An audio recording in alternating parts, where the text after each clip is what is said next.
کەسێک لێرە زیاتر لە 1000 داری بڕیوەتەوە و عەرزەکەی کێڵاوە و بۆ پرۆژەی بازرگانی ئامادەی کردووە.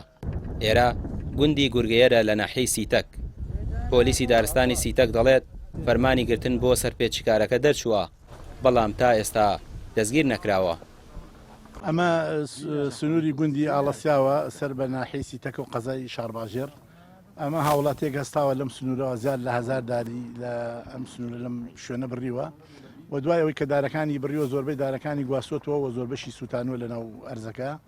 بەڕاستیمە دیاردێکی ناشرینە و تێکدانی ژینگەی سنوورەکەیە و خۆشببختانە ئێمە مەفرەزەکانمان دوای گەڕان بە پشکین بە شوێنەکە دۆزیمانەتەوە و تاوانباریشمان دۆزیوەتەوە و تاوانبارەکە فەرمانی بەڕێز دادۆرمان بۆ وەرگدۆ بۆ دەستگیرکردنی. بەهۆی دابەژنەکردنی نەوتەوە دەوترێت چاوەڕوان دەکرێت ئەم ساڵ خەڵکی پەلەماری دارستانەکان بدەن بۆ خۆگەرمکردنەوە لە زستاندا. هەرچەندە پۆلیسی دارستان ئامادەکاری کردووە، بەڵام دەوترێت ئەگەر حکومەت نەوت لە ناوچە ساردەکان دابەش نەکات، ئەگەری داربڕینەوە لەو شوێنانە زیاترە.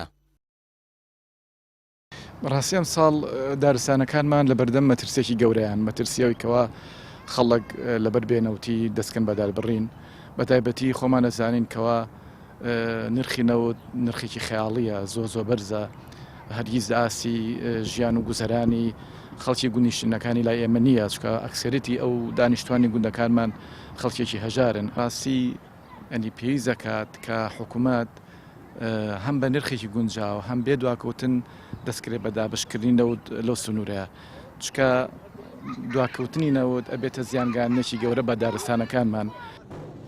پۆلیسی دارستانی سیتەک دەڵێت ئەوان لە دۆخی سەختی هاوڵاتیان تێدەگەن کە نەوت نییە، لە هەمان کاتدا ڕێگەشیان داوە بە پێی ڕێنماییەکانی ئەوان دار ببڕدرێت، بەڵام نەک بەم شێوەیە لە ڕێگەوە تەختی زەوی بکرێت. ئێمە ڕێنماییمان داوە بە گوندەکان بە ئەنجومەنەکان لەگەڵیانە قسەمان کردووە، ئەتوانن بە شێوەیەکی جوان دارەکان هەڵپاچن. ئێمە مەفرەزەمان تەشکیل کردو بۆ ئەوەن ڕۆژانە کە هاوکاریان بن ڕێنماییان پێبن بۆ ئەوەی کە بتوان دارەکان هەڵپاچن سوودی وەربن. بەڵام ئەمە بە مەسەلەی تیجارەت و مەسەلەی بازرگانی ئەم شوێنانە. ئێستا زیاد لە 1000 دار لەم شوێنە بڕاوە و دارەکانیشی بردووە و شوێنەکەشی زۆربەی سووتانوە و ئەگەر پێشمان نەزانێ شۆفلی لی ئەدا و ئەم شوێنەی بەم شێوە نەیەڵ. ئێستا لە بازاردا نرخی نەوتی بازرگانی هەر بەرمیلێک زیاتر لە 270,000 دینارە. ئەو نەوتەشی وەزارەتی سامانە سروشتیەکان بە خەڵکی دەدات.